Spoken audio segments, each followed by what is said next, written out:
Assalamu alaikum. This is Pasha, the author of The Double Cross. Okay, what I'm about to give you today is a part of a two-part series. It may be something in this that will give you an idea of where I'm actually coming from and where I'm trying to enlighten you with. It's very frustrating for me to have all this information and not be able to do anything with it, really. For those of you that hear it and it ends there, that's my point. The information I'm about to give you can be easily found and verified. I found it, and I'm in prison. I want to show you the mask, the double face.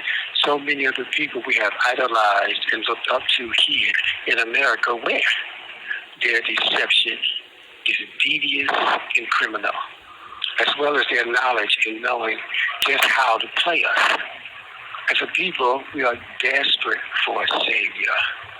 This is why most of us turn to you-know-who, regardless of what form it takes.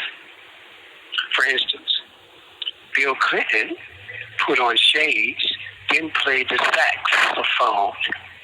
And out of nowhere, the anthem went up among us, black people, that he was the first black president. So let the game begin. And that's exactly what it is, a game. I'm sure all of you recall that while Hillary Clinton, his wife, was running for president against Donald Trump, he repeatedly called her and her husband Bill murderers without elaborating. Almost everyone that knows Hillary Clinton states that she is a pathological liar. And for those of you not familiar with that word, let me give you the definition. Pathological means extreme in a way that is not normal or that shows an illness or mental problem. This is what the definition is for Hillary Clinton. This is why she was not elected, even after Trump was seen on an Inside Edition tape 2 weeks prior to the election, saying that he walks up to women and grabs them by the pussy. They like that. The irony is that the vast majority of votes for Trump were white women. They decided they would rather have a rapist than a mentally ill, murderous bitch in the White House. And with her return, Bill will be showing up also. And he, Bill Clinton, is responsible for many deaths. Just like Trump said publicly. Read The Secret Life of Bill Clinton. In 1988, several men investigating Clinton died.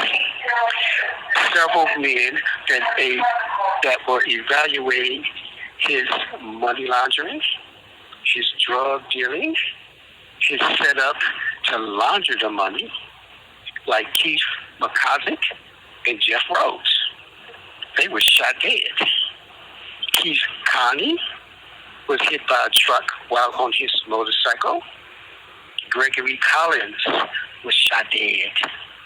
Richard Winters and Jordan Kittelson were killed by a shotgun blast.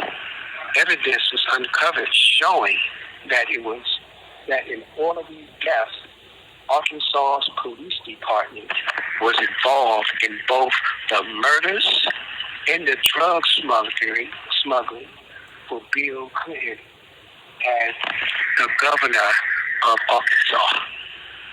And if you remember the movie American Me, you know that Tom Cruise played the pilot that was flying drugs into Mena, Arkansas, and set up bogus banks and financial institutions. Reporter Danny Colosimo was investigating BC's Bill Clinton's involvement in the Bonds racket. He was found dead in a Virginia hotel. Paul Witcher was to meet with Colosimo's attorney days later, but was found dead sitting on his toilet. Prosecutor Charles Black asked then Governor Bill Clinton for funding to continue investigating these murders. Days later, his mother was killed. Ed Wiley, Bill Clinton's campaign finance manager, was found days after an argument over finances with Bill, dead from a shotgun blast. John Wilson, a city council member in D.C., decided to report Bill Clinton's drug dealing in Mena, Arkansas. He was found hanged. Kathy Ferguson, wife of Arkansas police officer and bodyguard to Governor Clinton, spoke publicly on a number of deviant sexual incidents her husband had told her about Bill Clinton, snorting cocaine off of 13 and 14-year-old naked girls' behinds, all types of stuff, including his brother Roger, who he gave a pardon to when he was caught with a number of kilos of cocaine. This, along with the incident with Paula Jones. Days later, she was found dead with a gun in her hand. John P. Walker, senior investigator for the Resolution Trust Company, asked for an invest into the collapse of Madison Guaranty Savings during the Whitewater investigation. He was thrown from a hotel balcony in Alexandria, Virginia. Luther Parks compiled a dossier on Bill Clinton's sexual deviancy and threatened to release it to the public. He was shot dead. His home was broken into and the dossier was stolen. In a previous pod, I told you about the death of President Clinton's chief of staff, Vincent Foster. He had a copy of the dossier in his office at the White House. He was found dead in Fort Marcy Park in D.C. from a bullet to the head. His office was robbed. And you should know that the one thing that was missing from the scene where the chief of staff was found for the President of the United States was blood. There was no blood at the scene. So he was obviously killed somewhere else and then brought there and put in the park. Kevin Ives and Don Henry were murdered after stumbling into a large shipment of cocaine dropped off at the spot in Mena, Arkansas. The police report stated that these two teenagers fell asleep on the railroad tracks and were hit by a train. Their deaths were ruled a suicide. In Arkansas, no autopsy is performed on any deaths ruled a suicide by the state pathologist, even when it looks like a murder. This law was created by Governor Bill Clinton, who launched over $100 million a month from cocaine sales in Mena, Arkansas. The money was shipped to Florida's BCI Bank, then to Citicorp Bank in New York. Citicorp then sent the money overseas. Bill and Hillary created Arkansas's Development Finance Authority, POEM, and the Ross Law Firm to launder drug money. The drug pilot, Barry Seals, flew his drug cargo into Mena, Arkansas for 10 years, beginning in 1982. The 6 other teenagers, they spoke to the police about the death of their 2 young friends, were all later systematically killed one by one. Before I get to the Jews, and for the record, the only reason why I intend to address the issue with them is because too many blacks have recently made statements about them and were shamed and blackballed from doing so because they didn't know the facts. They didn't know the history.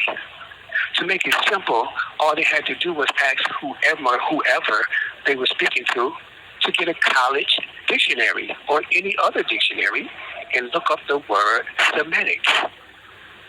White people, Europeans, are not Semitic. The Semitic people are Afro-Asiatic. Look it up. I'll get to that. But first, I want to inform you about the hidden reason why President Bush wanted to invade and destroy Iraq. Did you know that the Bushes are Germans and thus white supremacists? Did you know that his vice president, Dick Cheney, and his head of the Defense Department, Donald Rumsfeld, are also Germans? Their reason for invading Iraq is because of its great black history. Yes, black history, not Arab.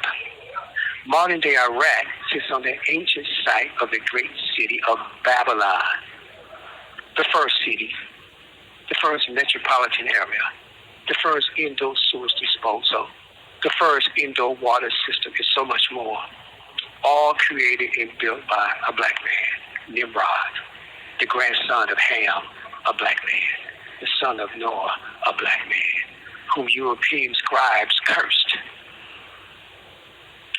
It's so crazy how everything Europeans can alter, erase, hide, or change the history of in some way done by blacks, they end up cursing it or belittling it. And when you look at the reasons behind it, they sound so childish and foolish. It makes the Most High look foolish. Ham seeing his father's nakedness. That's ridiculous. It would have made more sense if they had said he's seen his mother's nakedness, especially since back then, men and their sons often were grouped up naked. It wasn't a crime to be naked. Adam and Eve didn't have anything. When they were in the garden, they had to get leaves after they ate from the tree of knowledge. So, it wasn't a sin. This nonsense is proven by the fact that Ham, Nimrod, Babylonia, in the land of Canaan, stands as great historically even today, just like Egypt. The Germans in the White House wanted to bomb it, shock and awe it out of existence. The Bushes, you should know about them too. They controlled Zapta Oil Corporation, and this oil corporation was set up by George Bush as a CIA front. Heroin and cocaine was smuggled out to the oil platform, unloaded, and then flown ashore in Zapta Oil helicopters to Pacific Seafoods for distribution. Pepsi-Cola Bottling Company lent their services to the importing of cocaine and heroin into America to generate huge profits also. You should know that one particular thing and never forget it. In a capitalistic society, nothing and no one matters except capital. And blacks are at the bottom of the totem pole. They are at the bottom of the capital spectrum.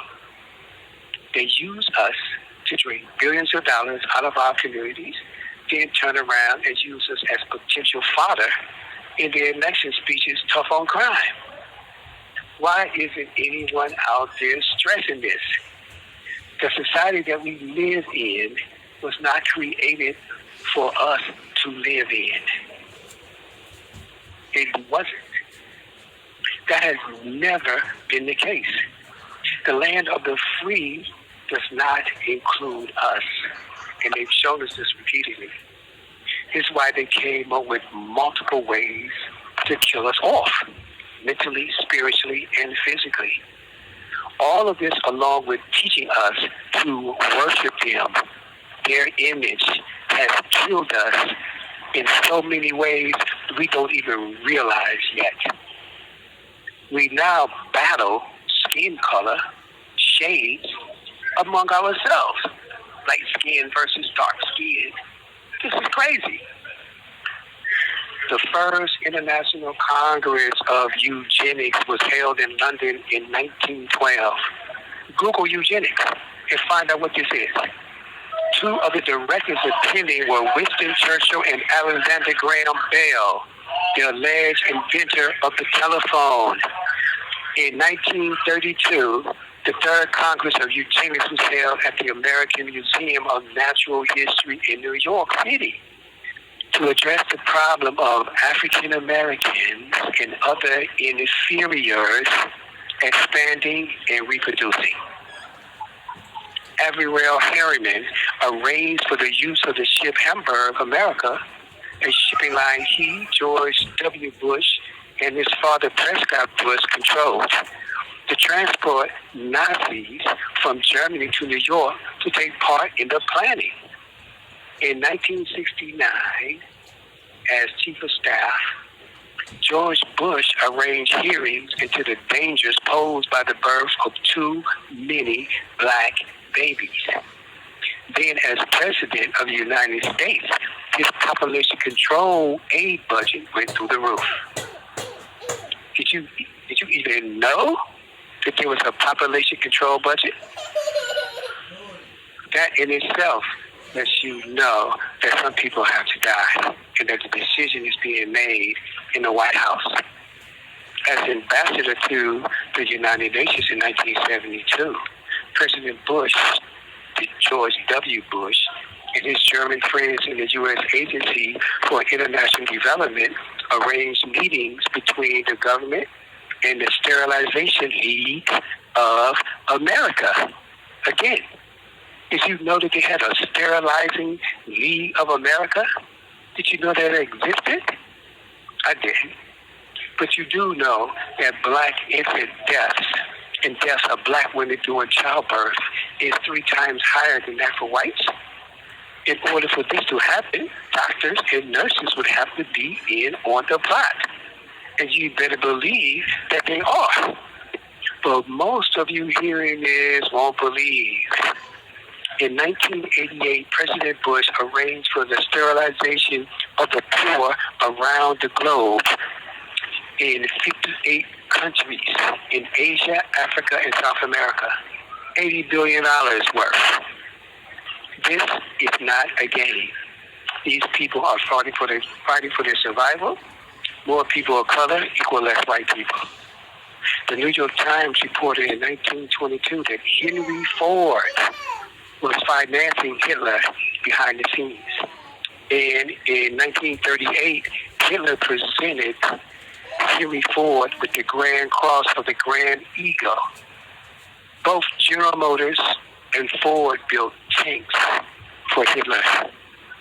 Roy Frankenhauser, advisor to the President Bush, stated, Hitler had the Jews, and we've got the niggers. We have to put our stress on the niggers. This is the double cross. Assalamu alaikum.